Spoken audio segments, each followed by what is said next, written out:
Le syndrome d'hyperandrogénie regroupe un ensemble de manifestations de gravité variable, dont le plus classique est l'hirsutisme. Il est lié à de nombreuses étiologies dont l'identification repose sur un examen clinique bien conduit et le dosage de paramètres hormonaux simples. Et moi, je vous conseille en première intention la testostérone totale, la delta-4 androstendione, le sulfate de DHA et la 17-hydroxyprogestérone.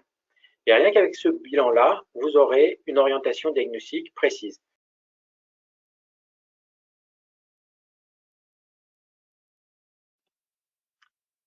Maintenant, intéressons-nous au lieu de production des androgènes chez la femme. Eh bien, il faut savoir que 50% des androgènes féminins viennent des glandes endocriniennes, principalement les ovaires, mais aussi les surrénales.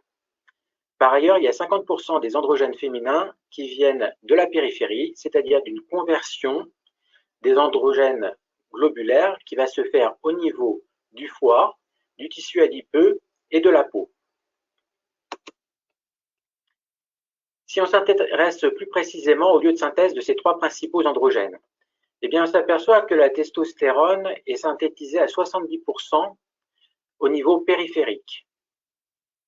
La delta-4 androstendione est par contre l'androgène principal des glandes endocriniennes, et en particulier de l'ovaire. Vous voyez que 90% est d'origine glandulaire, et pour 2/3 des ovaires. Enfin, le sulfate de DHA est par excellence l'androgène surrénalien, puisque plus de 95% de sa production est d'origine surrénalienne.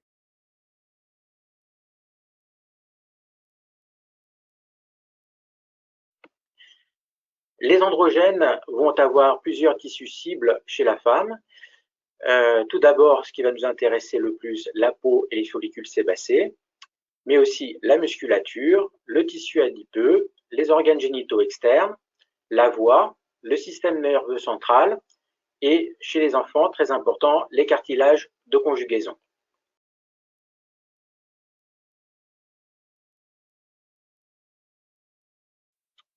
Les causes du SOPK sont multiples.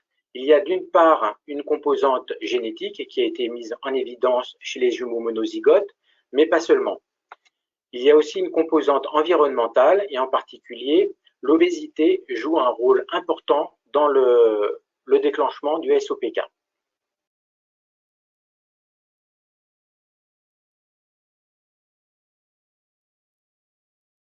En effet, il y a beaucoup de médicaments qui peuvent avoir un effet androgénique propre.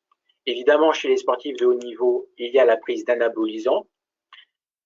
Il y a aussi la prise de pilules de première génération qui, dans leur combinaison, contiennent un progestatif très androgénique. Il y a aussi d'autres médicaments qui ne sont pas à première vue androgéniques, mais qui le sont, comme le danazol, par exemple, qui est utilisé dans le traitement de l'endométriose, et aussi des traitements locaux qui peuvent pénétrer au travers de la peau et augmenter le taux d'androgène dans la circulation sanguine. Par exemple, des traitements dermatologiques pour le lichen scléro-atrophique, mais aussi une contamination du partenaire qui pourrait se badigeonner de testostérone dans le cadre d'un traitement d'andropause. Enfin, il existe des traitements antiépileptiques comme l'acide valproïque qui a une forte action androgénique.